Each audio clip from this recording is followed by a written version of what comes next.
Ladies and gents, welcome to the Abnormies podcast, episode 3. We've made it 3 episodes already. We did Joining it. me always is Brander. How you doing, mate? I'm alive. That's the best we can hope for. That's the best Yeah, we can expect, man. Good that's stuff. enough for now. But no, Yeah, I've just emerged out of a nasty flu. It wasn't COVID, but it's bigger brother, no, smaller brother. yeah. Yeah. So a week of like fever one day, cough one day, sneezing the other day, and in between questioning reality and my desire to continue going on in it. Yeah. But yeah, now I'm better and yeah, I think it's actually left me kind of, I'm a little more limber somehow. And I was just saying there. Well, first of all, I'm very glad that you continued to go on living and didn't choose the former. But I was just saying before we started recording that you seem to be moving your neck a lot more freely than you were last week. You look to be a lot more oiled up as yeah, such. it was, I think it's though, because, I was using these electrode pads Yeah, that I've had for a while, but don't use enough. But so I put one like just under the bottom of my hairline, on the back, next to my spine. yeah, And then the other one, I go like just below my rib cage, and I do that on either side, and then I just shock myself, yeah. for 15, 20 minutes or something, and next day I was I was dying. I realized, fuck, I did too much, Yeah. but so it was really tense. But today it's like this moment. Uh, Yeah. I kind of lost this moment, which sucks because this is my painting moment, and I haven't been able to paint for like months. I Shit. think. Yeah, the painting behind me is I think the last. No, it's not the last one, but I did a series of volcanic paintings, and then something happened, and I just I would go, my head would go forward, Yeah. and then I just get stuck, and I'd be like, yeah, Shit. and then I'd have to do like Is that, this. do you think that's repetitive use of the neck for painting? Oh, it definitely didn't help, but Yeah. it was like I sneezed a lot, and then it's just I get a lot of pain in my neck, and then I start to get like this inclination to avoid using whatever muscles it was that brought on the pain. Mm. So it's like almost like subconscious uh, avoidance of the pathways that caused Yeah. that pain. So, and then I just I can't do anything about it. But yeah, I found that electrodes, intelligently used, they can really help create like an activation of muscles. Yeah. And even though you're not controlling it, you're creating the muscle tension with the electrodes. It's Mhm. kind of like your brain is like, hey, wait, I'm sensing something, and then it kind of creates the opportunity for the brain to kind of, hey, there's some muscles over there that I can connect with. And Yeah. Yeah. it's this time it's like one session, I can move my head and neck again. Excellent, man. For those of you who are only enjoying this content via audio, please go to YouTube and search Abnormies podcast. And if you can see the painting behind Branda, I'm still amazed that you can do that using your mouth. Like that's, I still can't get over that fact. I can do many things with my mouth. Oh, Yes. cheeky, cheeky. Yeah, so please, I would encourage anyone to go, if you are listening us to us on audio, to go check out our YouTube and have a look. And there will be links to Branda and all his artworks as well. Um, Merchandise. Whoa. Merch, yeah. I will definitely have to start with merch if this takes off. Yeah, 100%. I love the logo you made for us. I think I want a T-shirt with that, and a hat and a suit and a jersey and socks and The whole lot, stuff yeah. for my dogs. And Yeah, people can get their little baby grows with it on. Yeah, we'll definitely have to get that sorted out. 100%. Abnormies. Yes. Yeah. So well, what you were saying there really leads on to what this episode, the broad subject we were going to discuss this episode. Obviously, episode 1 we discussed you. Episode 1, your condition. Episode 2 we discussed me, my condition. Episode 3, this episode is basically how we both refuse to accept that these conditions is our lot in life, and we refuse to accept that this is where it ends and this is us. So this episode is about the future and what we want to achieve. And I suppose what you were saying with the electrodes, that's definitely something that I've been thinking about, because with my condition, it's two. It's the neck and the lumbar of my back, and I keep getting spasms in the bottom right hand side, and apparently that could be because of certain muscles being overcompensated, working harder because of the way I walk, because of all the surgeries I've had, and certain muscle groups not getting used whatsoever. So that is an option where certain muscles in the lower of my back do need to be stimulated, otherwise they're going to keep going into spasm, and I'm going to keep ending up bed bound for 4 days at a time, which is not great to say the least. So no, that sucks. And I think, you know, so one of the companies that was at a time in the entrepreneurial center that I started, they were doing like electric muscle measurement wireless devices. Yeah. So you would put them on, and then you would get like a linograph lines showing you basic muscle tension. Yeah. And what I found fascinating was that they were helping a lot of sports people by just showing them literally what was happening in the muscles. And by seeing what's happening, it gives you the biofeedback possibility. Biofeedback is the right word. So it doesn't exactly work like that with the electrodes. You don't really see what's going on, but it does give you kind of a different type of control over the muscle tension. So you can connect the diodes at a very specific muscle, and then you generate muscle tension there, and then you can kind of feel, okay, so this is what this muscle tensing up feels like. Yeah. And I think you should definitely try using it. You know, if you're getting spasms, I don't know. I mean, you know, maybe they'll make it worse. Yeah. Well, that's the thing. Obviously, I mentioned last episode, my surgery was in February of this year, and my 6-week follow-up appointment is in January next year.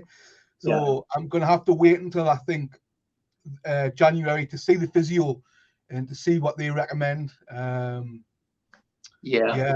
But I suppose if we'll start with my goal, I'm a huge, massive fan of the NHS in the UK National Health Service.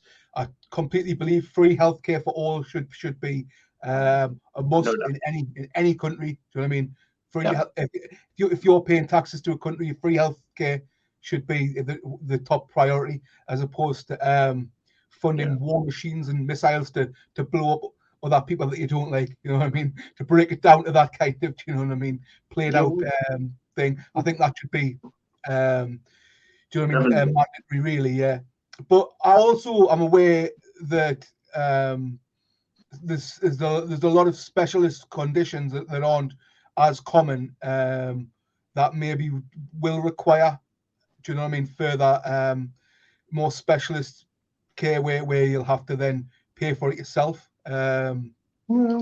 So I suppose my goal is to we've mentioned this briefly, I think, is to get stem cell treatment in the spine. I think, like I'm not a scientist. I struggle with even the medium of technical words. I'm really not I'm not a wordsmith when it comes to technical terms. But from what I gather, it's basically removing fat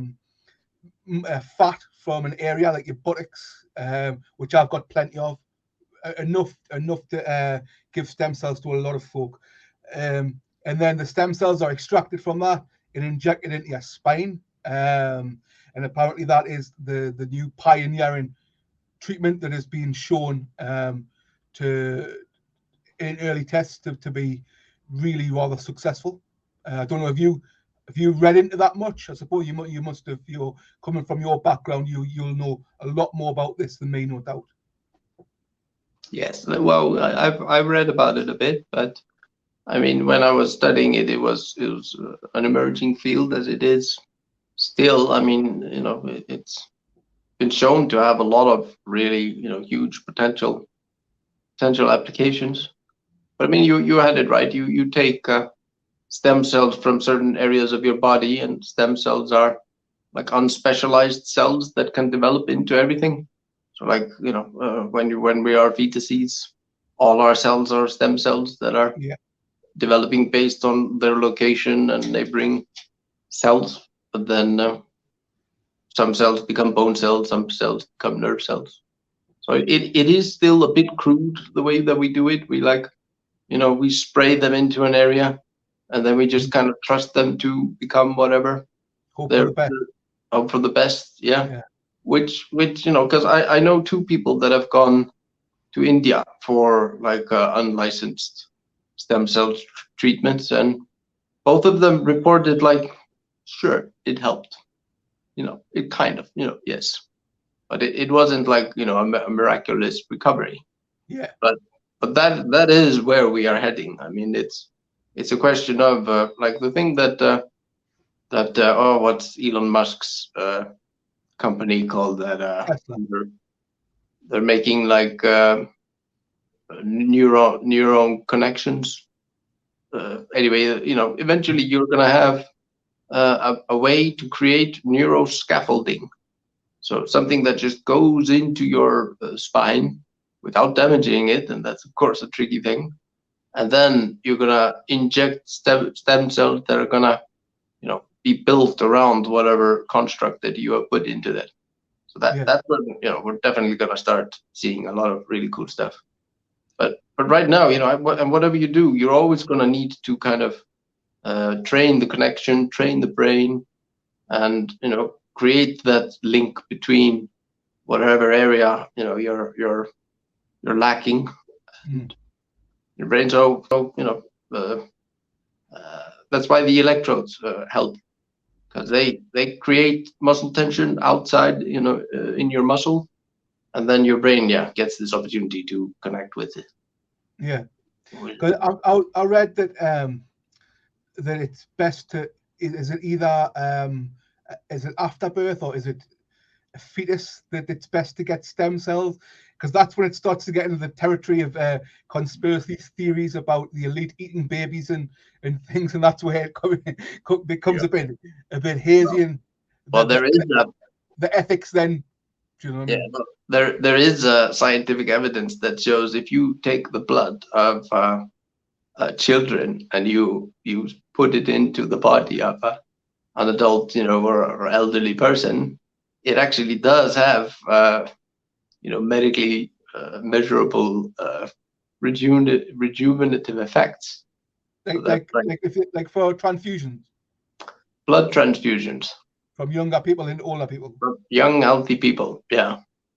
So it's scary as fuck. I mean, because you know that somebody's done this research, and somebody out there is going like, I could make money doing that. And then somebody in the country where it's not regulated well enough or something, shit. So of course, we want advancements in science so that we can just make blood, synthetically in the lab that has the same effect. That's exactly it, because I don't. You've heard the conspiracy about endocrine or whatever, from where they scare children or something or other, and it rejuvenates them. But my whole thought on that was, surely if they've got the scientific means to do this, then it isn't the way they can come up with I can't even say the word synthetic substitute. Is there no way the scientists can extract blood and then modify it, I don't know. Well, I mean, there are a few steps to that. So number one is figuring out how to do it. And I don't know. I don't know if they're quite there yet in doing it in a reliable way. Because it's one thing to do it and then another to store it, and then because and then doing it in scale is another one. So we can do all kinds of really amazing things technologically today, but only in a very small scale.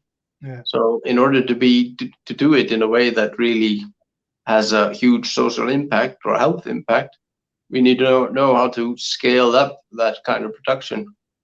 So I don't know the state of the technology. I'll Google it for our next, or we'll get a guest who will come and tell us all about it.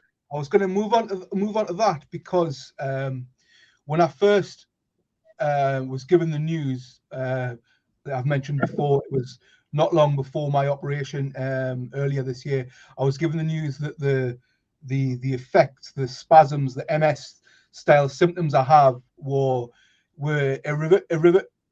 irreversible. Christ, I'm on so many medications. I'm really slurring my words today. Yeah. Irreversible.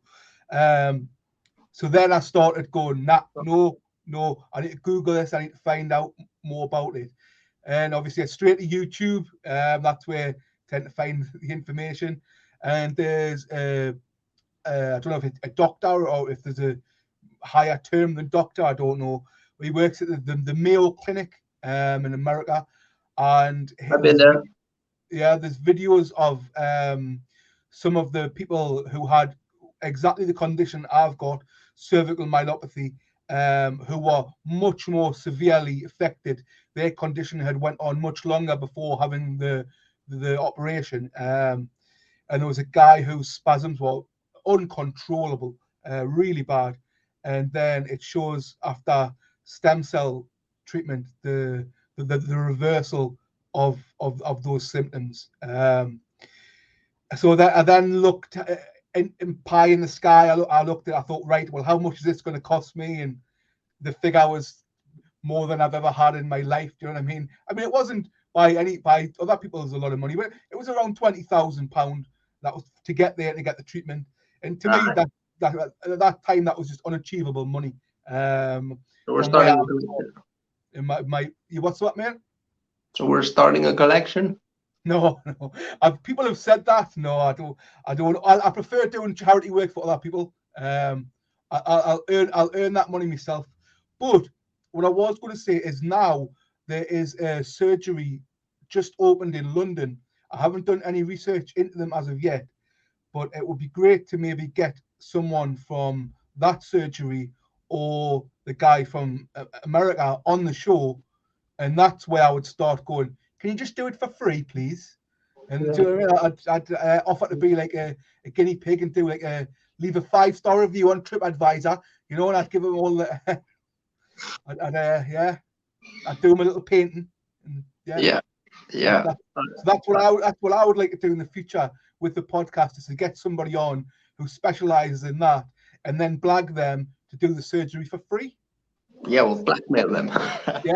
Or blackmail them. Yeah, we'll dig up some history on them. Yeah, or just make something up. We'll make up some kind of seedy past and then threaten them with it. Yeah. No. We're very gentle, loving creatures. Definitely. So that's my in a nutshell what I'd want to do. Obviously, the lower back. It's just a case of I'm going to have go somewhere that's going to put in new discs, because the two aren't really related. I think the lower part's just because I'm fat.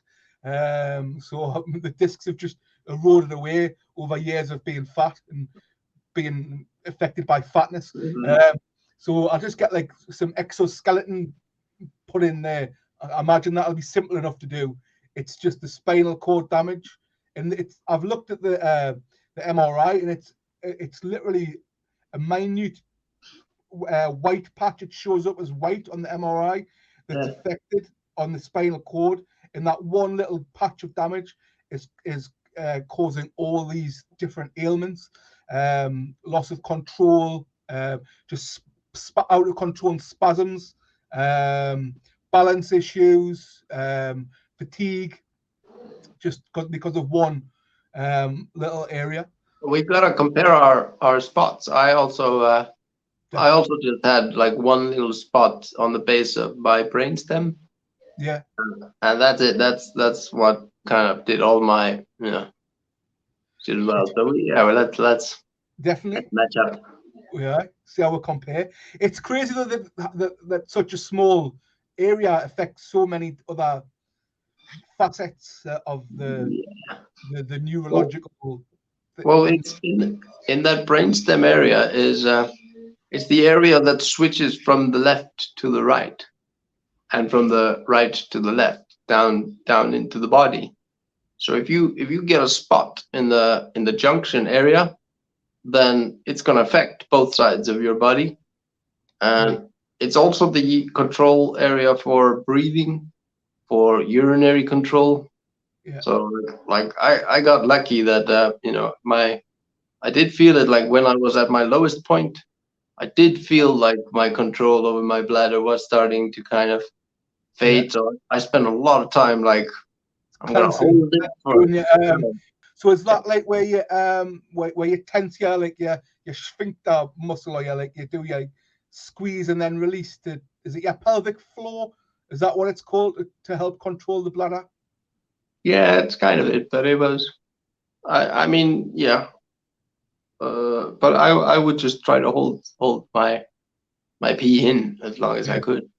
Yeah. I found this trick where I imagine that my bladder is a cave, and even though there's lots of water in the cave, there's still some space at the top.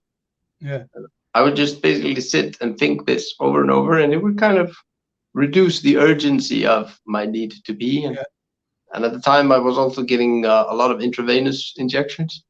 So eventually, I called for a bottle, and then like 2 times I filled the bottle, and then I did a little more into the other bottle. So it was more than a liter of urine coming out. A healthy bladder, you don't want to pee more than like 500 milliliters. Right. More than that is like you're stretching your bladder, and you don't want to do that too many times unnecessarily. Yeah. Well, I had the same. I had bladder issues. It's basically when I would have a fall, or when I first had my surgery, the impact, I think it was, I couldn't go. I could not go the day after the surgery. So they had to have a catheter in, and then they wouldn't release me from hospital until I was able to pass urine without a catheter. So that was the main reason why I was in hospital longer than I should have been, was because of the bladder aspect. And then it happened again when I had a fall. Just my right side just completely gave way, had a really big fall, and it seemed to be the impact injury, and I couldn't then go to the toilet again. So I had to have a catheter in, and it was left in for too long, and I ended up in hospital with sepsis, which wasn't great. That was pretty bad. But I did notice after I had it out, I had no, like, I could have like one beer and I'd have to go to the toilet, whereas years ago I could drink 4 or 5 beers and not need to go. So I've been training myself to try and get better, and it's slowly getting better. I just don't want to have a catheter put back in.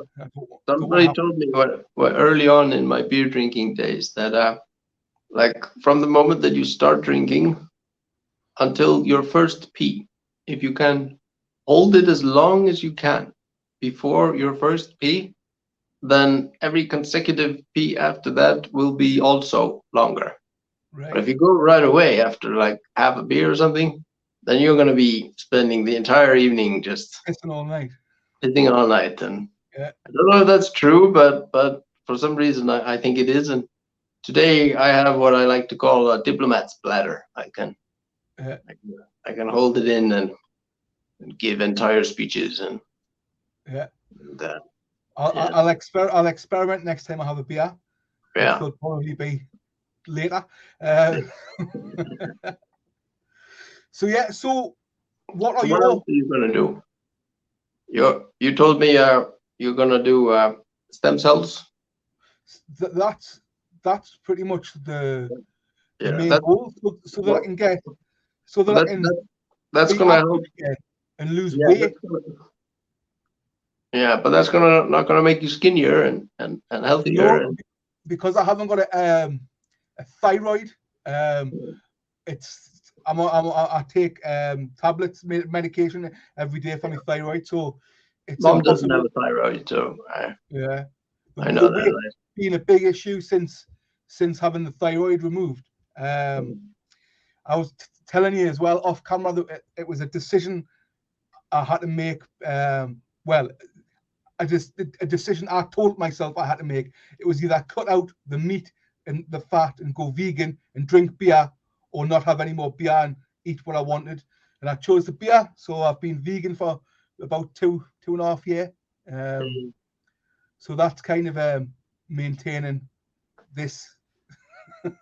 But yeah, the stem cell, just so I can get active again and get some of the weight off and get back to a healthier weight. Yeah, yeah. Because at the moment I can't do any form of exercise really. No, I mean, yeah, I get that. That sucks. Yeah, Because that's the other side of it. It's like the mind, body, spirit. You gotta feed all three somehow. yeah, You do your meditation, you do your having beer. I mean, that's a form of meditation, I suppose. yeah.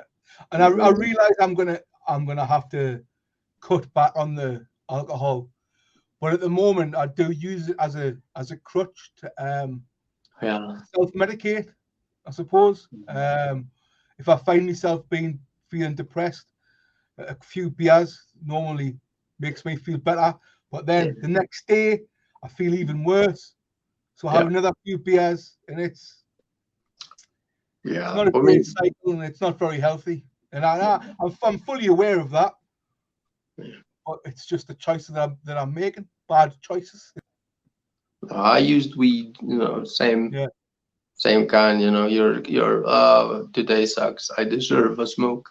yeah, Just to escape the moment's pain, and it kind of works. But then the next day and next day and next day, and yeah. I, See, I, I wish I could still smoke weed. I smoked from early teens until mid 20s, and yeah. then the mental health side was horrific. Panic attacks, paranoia, OCD. It was horrendous. Had a nervous breakdown kind of thing. I just don't think it's for everybody. No. I think if you've got a propensity already there to have anxiety and mental health issues, I think it can bring them to the forefront by overthinking every single thing. And I also have an addictive personality, hugely. So it wasn't a case of just even having a few smokes at night. It was from the second I woke until the second I went to bed, I was stoned. Yeah, I mean that's all right. So in regards to the science and weed, I mean it's so long as you don't start smoking before 20, it doesn't really have a very negative effect on you if you do it in moderation. But if you start before 20, they want to say that it has a dumbing down effect. Right. So it limits your mental growth somehow, and you don't become quite as smart as you would have been if you hadn't started that early. I can say that. Uh, I can definitely say how that's played out. yeah, I don't start tried smoking. lots of other things before 20. I did lots of other things before 20 as well. Lots and Yeah, lots and lots. yeah, I was we drinking from, I don't know, 12, 13, drinking. yeah. Most nights in the park with friends, smoking weed, taking the Well, it was micro dots, which were like little lighter flints, were actually acid, ecstasy, speed, Jesus. ridiculous, just stupidity.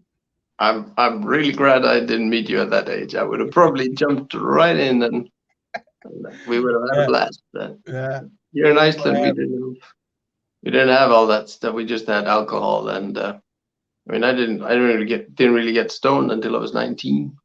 For the first time. A lot of my friends started much earlier, but yeah, we started drinking and smoking tobacco at around 13-year-old. Yeah. So but it's changed today, of course. Oh, yeah. It's changed loads. But because I'm 41 now, so it was like in the mid 90s.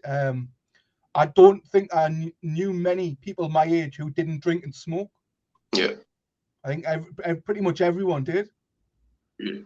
Yeah. Like, yeah. I don't know whether that's just a British thing or an English thing, or it was like that here too. Yeah, just everybody did it. Do you know what I mean? Everybody did. But now you see kids not doing that as much. Yeah.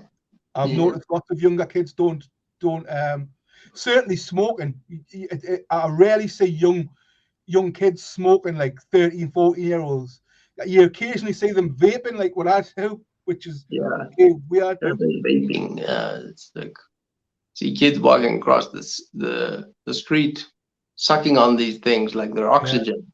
Yeah, the big cloud. Well, yeah, I'm not into that. That's just that seems really unhealthy. Even though I know this is unhealthy, this little one, but the big, huge ones, that seems. No, but you can get a condition called popcorn lung. I've heard of it. Is it something real? Yeah, it's to do with certain chemical ingredients that are used for the sweet flavor vapes. I believe it was like a caramel or something like that. It was some of the chemicals that were used for the sweet ones, causing popcorn lung, which is like I imagine it's like blisters inside the lung. I don't know for sure, but I know it doesn't sound great. Sounds tasty. Yeah. I like popcorn. A nice slice of popcorn lung. Yeah. But what we were going to talk about the future. What? Yeah, so I was about to ask. So yeah, that's in a nutshell. That was my take on what I want to do moving forward. What about you, mate? My turn. So I'm coming out of like a couple of years of I worked with this Indian guru guy called Rahul Bharti, who is amazing brain. He just spent he spent 40 years or something of his life just traveling around the world, learning all kinds of healing medicine stuff. So, I'm trying to get him to come to Iceland next year and continue working with him. And what I've learned from being around him is basically, if you want to recover atrophied body like mine, there's no one thing that's going to get you there. I mean, except you could say hard work, but it's not even just that. You also need like really nice massage, relax your muscles. You need to focus on recovery and nutrition, and it all becomes very complicated very quickly. So my step is to embrace the complexity and start to try to apply my mind more and more to like learning the things that I need and finding people who are willing to help and work with me on the things that are beyond me. And so I'm going to be working out like 4 or 5 hours, 5-6 days a week. Yeah. Like I was when I was in Nepal. I've had issues maintaining the discipline when I'm back here at home in my old environment, and I'm very tempted just to start going into my old patterns and order pizza. Right? Order pizza. Order pizza. That's like I did it the other day. I ordered Domino's. It was disgusting. If you're gonna have pizza, just go out. Go to some nice restaurant and like eat like you're a king and make it a thing. But I messed up that one time. I figured, I haven't had pizza though. Yeah, I can see how the discipline will be different away where that guy is, as opposed to home. Like I lack self-discipline, so I completely understand that, mate. So, but in regards to any technological or biological or medicinal, is there any that down that path you would like to look into further? Yes. So I've been trying. I've been using. Oh, what's the name of it? I'm gonna look it up. BPC, I think it's called. It's a peptide which is found in fish. BPC 157. It's so it's a peptide that helps you recover, and it's an experimental thing, so it's prohibited by the Drug Administration Agency. But I've been using it, and I kind of feel like it helps me recover quicker. So my challenge initially was to kind of create connections so that I could create muscle contractions, and then build up enough muscle to actually exert myself. And then once I exert myself, it becomes this balance between not overdoing it so that I can actually recover before the next workout and kind of find that peak effort balance. So using stuff like BPC, and I've been trying oxytocin as well. Have you heard of oxytocin? No, I'm thinking of Oxycontin, which is an American. Yeah, not related, I don't think. But what is it? What is it in layman terms? By the way, in the future, you'll have to break everything down in layman terms so that I understand. Okay. Well, I mean, oxytocin. I don't know any simpler word for it, but it's basically when women are having children, their brain gets flooded with it, so it kind of accelerates brain adaptation to this monumental change in their lives. And women who don't get that boost of oxytocin around childbirth, they often experience severe, what's it called, postpartum depression. Postnatal depression, yeah. Oxytocin is like they used to call it the love hormone, but that's it's been proven that it isn't really a love hormone. It just kind of exaggerates whatever emotions already there. So if you're really racist, you'll just become more racist. But what it does seem to do is that it's like a precursor for neurological regrowth. I don't know. So just to explain one thing, like so you have these neurons that are all over your body and in your brain. There's a lot of them in your brain. There are more connections between these neurons in your brain than there are stars in the universe. Which is a lot. But right. So these neurons. Is that an actual fact? Yeah. Yeah. But we don't know how many stars are in the universe. The universe has ever expanded.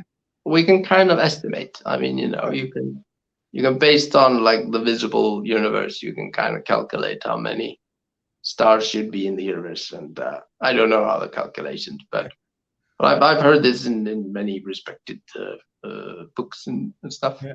I'm gonna stick with it until somebody proves us wrong. Prove me wrong. We'll not go off track. Right. Okay. Yeah, but anyway, yeah.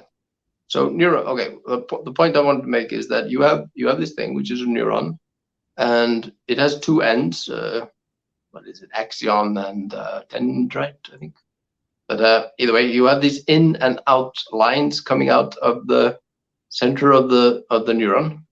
One of them goes in, meaning that it's kind of listening, and if it gets stimulated enough by other neurons that are touching it, then it gets activated, meaning that it will send an electric signal through it that comes out the out end. So the out end is then connecting to a bunch of other neurons. So that's a very basic neuroanatomy. Okay. But and is that approved? Is an approved drug? Oxytocin? No, probably not. Right. But it occurs naturally in your body, and I mean, it's approved. The thing is, all these things are approved in some kind of context. If there is a medicinal need for steroids, then you're gonna get steroids. Yeah. But if you just wanna, bigger tits, as a bodybuilder, then not a medically. Yeah. But okay, so final lesson with the neurons is that if you stimulate a neuron over and over and over, that at some point something happens in its core, in its nucleus, where the DNA starts sending out these RNA strings into the exterior of the neuron, like the outy part, Right. and it starts growing like filaments out, stretching around, seeking new potential connections. You see what I mean? Regenerative and multiplying. Yeah. Right. But it's like you had this mechanism of like, if you stroke and hug a tree enough, suddenly it'll just start, growing new branches, stretching out into the air and looking for other trees to hug or something. But so oxytocin, supposedly, if you have that in your body, you don't need to activate the neuron as often before it starts growing again. And I'm not a doctor. This is not medical advice. This is just something that I'm reciting off the top of my head. But this is the reason I don't think there's any risk to oxytocin. I mean, we all have it in our bodies naturally. I don't know if it has a negative side effect to take a little bit extra, but that's something that I'm trying out. But I'm interested in all kinds of chemicals that, like, I don't, I've thought about steroids, but I don't want to do steroids. They have very definitive side effects, so I'm avoiding that. But like oxytocin and BPC, I know it doesn't seem to, so far as we know, have any serious side effects. So I'll try those.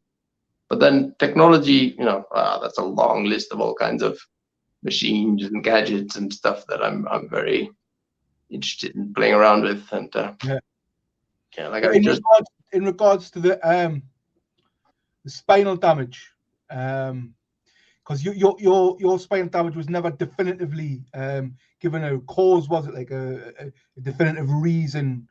Like with mine, it was because the disc was permeated and was pushing against the spinal cord, but yours wasn't given any definitive. Was it 100% definitive? Yeah, no, I very probably had some kind of bacteria or virus infection or something. Got into my brainstem and just did some damage, and so we see some coloration, like a little white dot. But over the years, that dot has just kind of faded a little bit. So I'm kind of hopeful that it means that it's it's at least not going to get worse. Yeah, maybe getting a better. So have you thought about and looked into stem cell treatment? Yeah. I'm down. I mean, it's like you said, it is, it's very expensive. So the people that I know that went into it, kind of the progress that I saw from them was not something that I was ready to pay that much money for. Yeah. But I think it really depends on the nature of your difficulty. So I think, like, in your situation, it's a bit more likely to have a positive effect. Yeah. For me, I'm just not so sure. I mean, maybe it will. So again, if we find oil and we become filthy rich, then stem cells all around, definitely. A stem cell party. Yeah, that'd be cool. Have you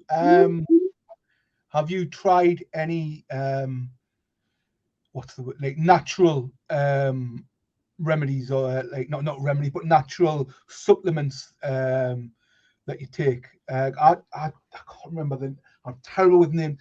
There's a certain mushroom extract that I've been taking. I don't know if it's having an effect, but a lot of people on the forum I'm on for cervical myelopathy have experienced. Is it Sheila sheet?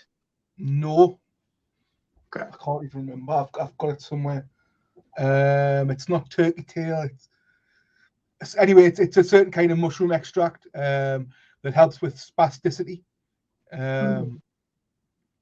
So whether it has helped or whether it hasn't, I certainly haven't noticed a marked decrease in the spasticity, which I did before I was taking it. So yeah, is there anything like that similar to that you've been taking? Anything like herbal or alternative? Well, I did take the Sheila sheet, which is Yeah, it is a mushroom extract that is very popular, I think, in Asia, and is starting to get popular more and more in the West. And it kind of stimulates blood flow. yeah, And usually, if you have something that kind of stimulates blood flow in a not negative way, not without side effects, everything kind of gets better. If you stimulate your blood flow, you're cleaning your body better. You're yeah. bringing nutrients out into areas that are kind of nutrient starved, and so that's basically what when I was asking about other things in regards to your training and stuff. Yeah, There, it's just about like making your heart work a little bit harder for a while, yeah, and getting your body to move a bit so that your joints get lubricated mm, and blood gets to flow into all those areas that you if you're sitting on your butt all day, then yeah. some of the veins are maybe I will, constricted a I little will bit. actually, I will actually say, like in the last 2 years since I've quit eating any type of animal product, I've, I used to have these things where it would feel like one big heart palpitation out of nowhere, and I felt like aches down my arm, and I was thinking, "Fuck, I'm unhealthy." It almost felt like me. I could feel the blood struggling to get around me fatty clogged arteries. And now because of the diet that I eat, yes, due to the thyroid, I might not have lost any of this body fat, but I feel like internally, I feel a lot healthier with Yeah, regards to breathing. Um, just yeah, I feel healthier internally than what I did when I was eating animal products. My toiletry habits have been like, do you know what I mean? Like the yeah. best ever since becoming vegan. Like it's remarkable. It used to just be it could be like I wouldn't even know the result before I went to the toilet. I didn't know what state I was going to leave the room. When I was a meat and a cheese and a beer drink all together. But since changing diet, I've noticed loads of Yeah. beneficial factors. Loads.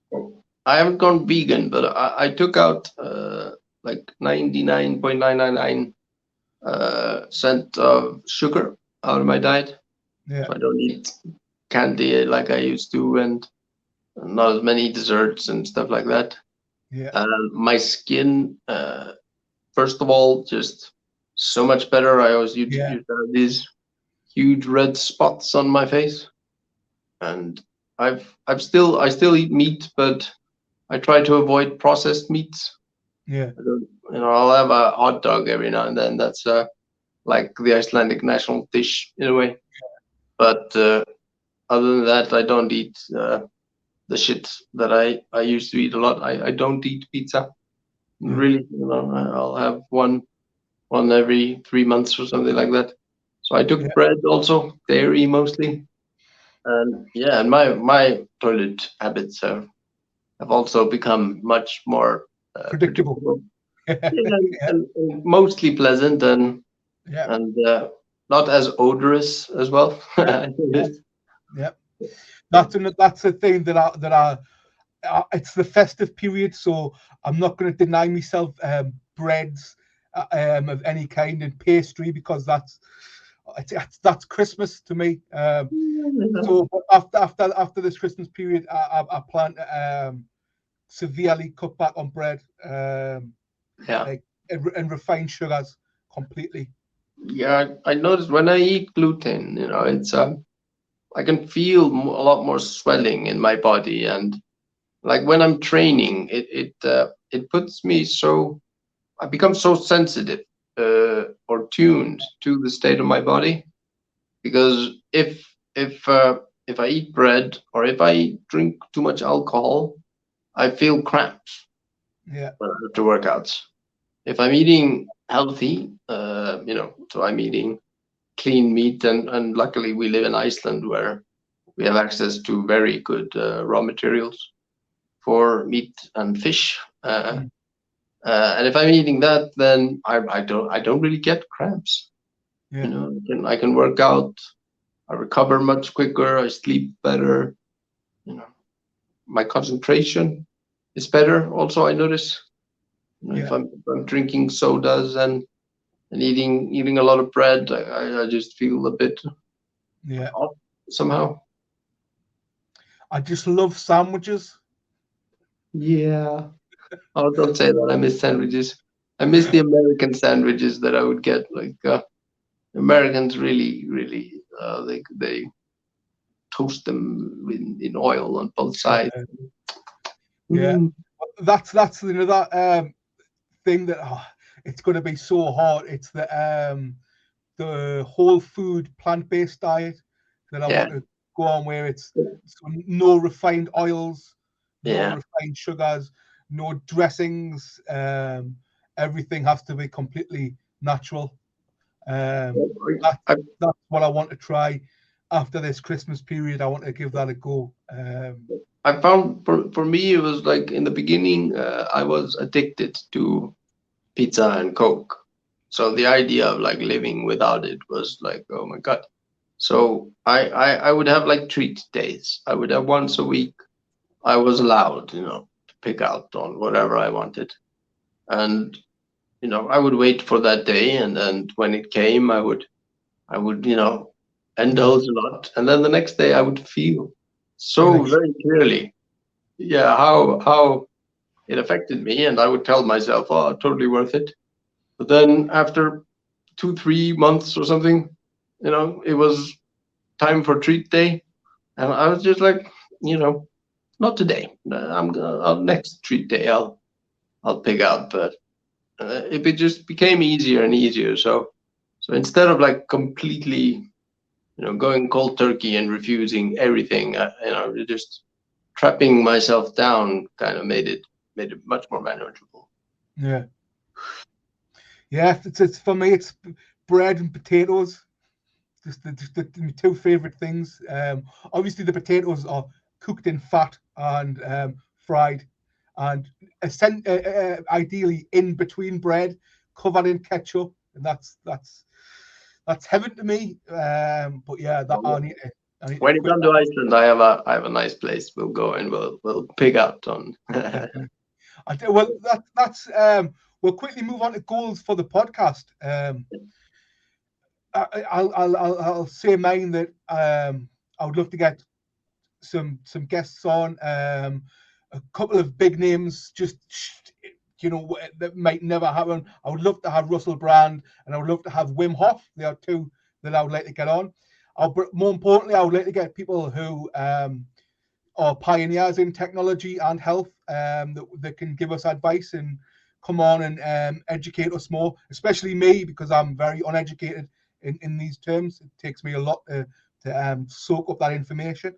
And I would like this podcast to chart our progress and our journey, and hopefully to be able to see the market results on YouTube about the things we are able to do down the line. That's my brief goals for this. What about yours, mate? Yeah, you said that. I like the idea of I'll send you some workout videos every now and then we can find some way to benchmark my progress and I like that idea. Otherwise, I wanna hear what people think. I'm very interested in connecting out into the cosmos and like hearing what other people are going through and what we can do to help. I mean, I would love for this podcast to kind of have a positive influence. 100%. If possible. So showing our progress, showing, you know, us go through some, you know, I'll be a guinea pig up to a point. Like I said, I'll try all kinds of shit, and I have a bunch of machines. I wanna like I'll you know, first one I'll show is the AeroFit. It's like a breathing trainer. I think you should get one. It's done so, you know, my lungs have always been a limiting factor. So I can show you a video later of like me giving a lecture where after so I had to go like this, and I had to breathe in, and then I go like this, and then I could talk until I finished the air in my lungs. You were doing that. You were doing that on episode 1, and you haven't which was recorded quite a while because obviously I've had periods of illness where I couldn't record. But you haven't been doing that at all. I haven't noticed that at all this episode. No, not so much, and I think the Aerofit definitely has like at least doubled my lung capacity since then. So and then I'm getting a new my wonderful American sister Hannah is coming with a new machine, which it's like the elite electric muscle stimulator. So I can record myself doing what's the thing, twerking. I can do it, put it on the button and give you a twerk. See you twerking, mate. Yeah, definitely. That's got to be a future goal for the podcast. See Brandur twerking. Yeah, something to look forward to. But obviously, I mentioned Wim Hof because he is very big into breathing exercises. Isn't Wim Hof? That's a lot of his philosophy is cold water exposure, cold exposure, and breathing techniques. Yeah, I think like for you that machine would be really interesting, and also like when I was first coming out of the hospital, I had this electric bike. So I didn't pedal myself. I just strapped my feet to it, and it started moving my feet. And still, for some reason, after like 5 minutes, first day I was exhausted, and then next day I did 10 minutes. Next day after that, I did 30 minutes, and then after that, I could just sit in the bike, for however long they would let me. Do you know what? I was going to the gym a few years ago before all this. And if I open this curtain and look, I can see the gym from my house, and it has a bike which has got full lumbar support, and it would only be my legs, and I would be able to do that, and yet I still don't.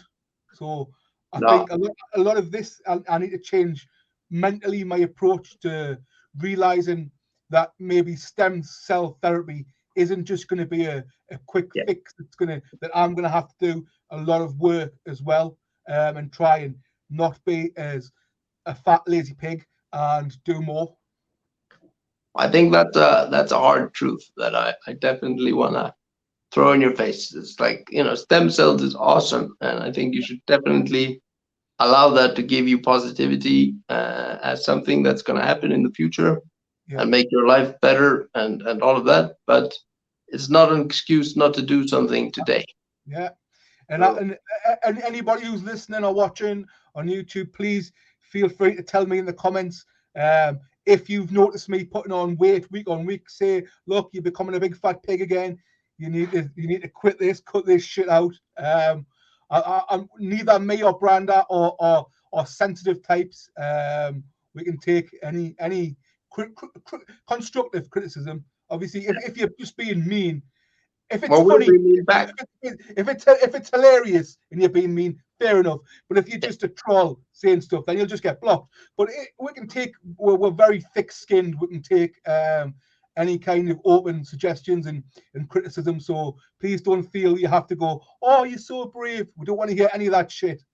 We get enough of that. Yeah, don't want to hear any of that shit. Well, mate, we've just come up to the hour point, hour mark. So we'll call it a day there. Guys, you can go and search for us on Google at the Abnormies podcast. We are on Twitter at the Abnormies, and there will be links below wherever you are watching / listening to this to all our socials where you can go find us, check us out, stalk us, do whatever. Please spread the word if you think anyone else would like this podcast. Please share it. But thank you guys for tuning in once again. And me and Brandur will see you in the next one. Cheers, mate. Later. Bye.